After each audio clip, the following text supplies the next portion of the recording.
You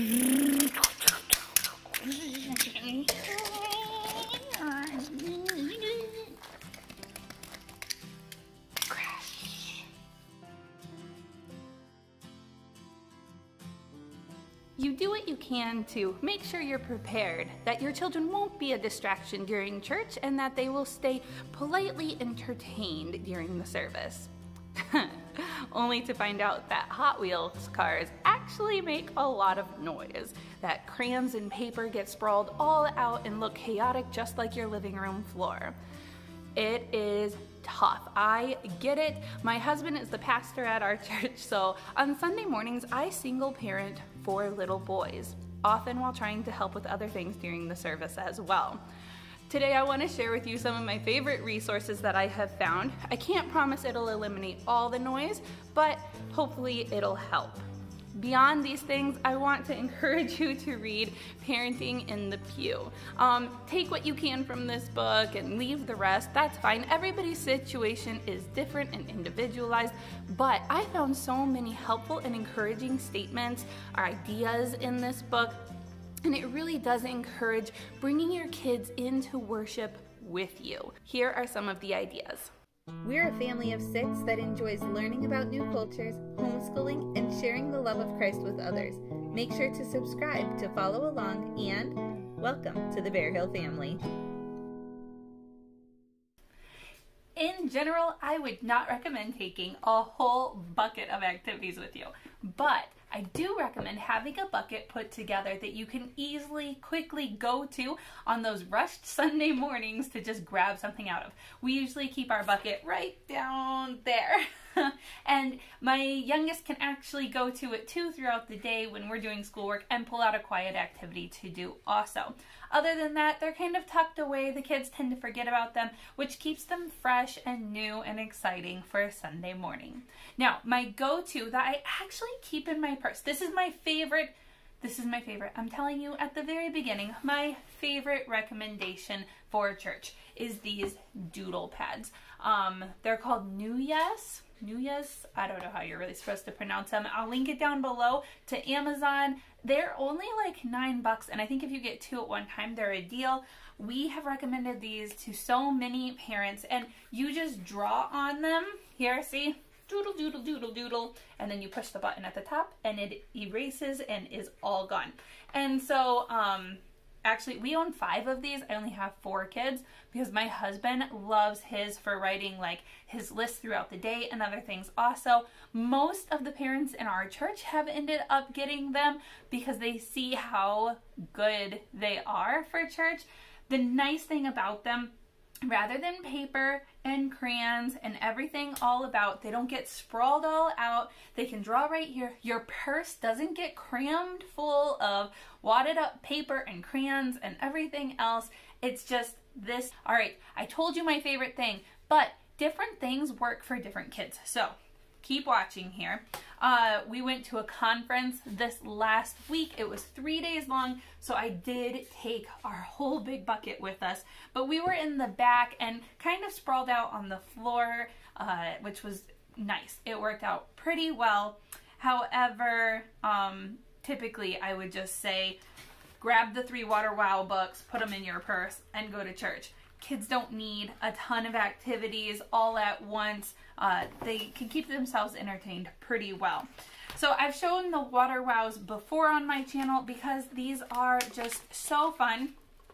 All it is a little water in here, and then this one is a maze, so you trace the maze and it kind of reveals a picture underneath. And we've got a couple different ones of these, shapes, numbers, alphabet, so they could actually kind of be learning too. These are just nice for mostly the youngest ages to keep them entertained and quiet, and it's water. So unlike markers that are gonna mess up the chairs or get on their clothes, it's just water, and it really does stay in these pens quite nicely, and then you just put it back in. The loudest part is just getting it out of here, so you can help them with that before the service even starts. But these are a fun addition, and as you can see, I got mine at Goodwill for $2, so maybe you can find them on sale somewhere too. What about snacks? Those little crinkly packets that make so much noise. Well, I try to avoid snacks on Sunday mornings at church because they can go an hour without food, but if it's been a crazy morning and I know that they don't have time for breakfast, I might want to pack some snacks to go. I love these full circle reusable bags, and I have a couple of them, but they are so quiet. That's it. That's it. Then it's open, little hands can go in and get what they need, and they don't crinkle. They are so great, so quiet. So if you really need to take a snack to church, I would recommend checking out some of the reusable bags for that. These scratch pads are really cool if you can find them. I found them at like the Target dollar spot this last summer, and so they just scratch at them here. Let's see, I've got this backwards. And to reveal what's underneath the black thing. And so these are kind of fun. They're relatively quiet. I haven't noticed them making any noise, and so your kids could just do those. There's all kinds of these, so check and see what you can find, because that might work really well for your kids too, to keep them entertained. Definitely different than just coloring. These are magnet activities, which have worked pretty well for us. You open them up. You do need a little bit more room to spread out. There are so many magnets in here to kind of tell a story that it is nice to have a little bit more space. So maybe the seat next to you, or if you're okay with your kids sitting on the floor. I try to keep my kids sitting up as much as possible, but sometimes I know that that youngest one just needs to wiggle a little bit, so the floor works for us. But they're just magnets. These ones are cars and planes and trains. And then we have a Marvel one as well with different superheroes. They are relatively quiet as well. The loudest it goes is just like that, really. But this has worked pretty well to keep my kids entertained. Otherwise, like sticker books or something, as long as the kids can do it independently, those can be quiet activities. But sticker books are one-time uses, whereas these magnet ones we've had since my youngest was born, so 3 years, and we're still going strong on them. Usborne has some wonderful activities for your kids. We have a logic puzzle that we haven't started yet. It's got just different activities in it. Now, I do tend to steer away from too much reading because I do want them to still be focusing on the message. However, if you're looking for just a quiet activity, some of these are just like really short, like finish the pattern things, and you have to kind of judge if that's right for your kid or not. But maybe you're looking for an activity during a meeting that you're part of where they don't need to pay attention. Something like logic puzzles might work really well for your kids in those situations. The same would go for these. I found these reproducibles from Christian book distributors. So this one's a Christmas one, and then this one's like that number activity fill in to find the secret code. We've got pictures, and the nice thing about reproducibles with kids is that you can just copy them for multiple children and use them over and over again for different activities. So look these up on Christian book distributors. Again, I'll have it linked down below, but those have been a fun way too. If your church doesn't already provide some kind of activity page for the kids, you could just print these off at home, and that might work really well. Another Usborne activity that we like, I have in this box. Now, I will say this is not my favorite thing to take to church either, but every once in a while it's nice to switch it up. If I wouldn't put it in this, it would actually be quite a bit quieter. So finding like a bag to keep the markers in might be a better idea.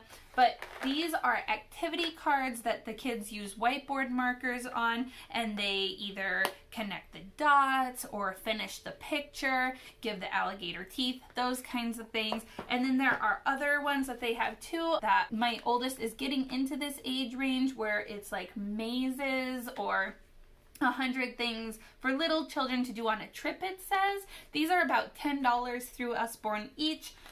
We have really enjoyed the animal doodles. That is the one that we have used the most, and I really like it. I have considered many times just taking a couple of them, piercing a hole in the top corner and keychaining them together. That's actually my goal. I just haven't done it yet, but that way the kids just get a couple at a time, they can flip them, and then they're not all sprawled out, kind of like you saw in that video there. And I think that would work a lot better. I just haven't done it yet. You know what I mean. You know how that goes. We'll get there. If you ever find these magic marker coloring ones, the ones that are clear on the bottom so they're not leaving that marker color anywhere, they only turn colors when they're actually on the page, those are a really good idea too for your kids. I also like that it all stays contained right here. It has spots for the markers, so that is really nice that it's not like chaotic and all over. If your kids are making noise during church, please remember this. Jesus said, "Let the little children come unto me." He doesn't mind the noises that your kids are making. What he does want is for you to be modeling to your children how important church is to you. That you are there to worship, to praise, to learn.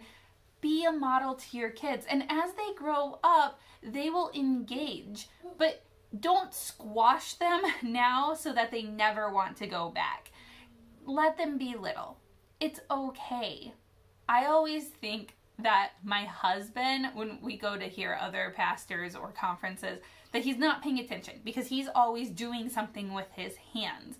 But really, that's how he learns. He has to be moving. Kids are the same way.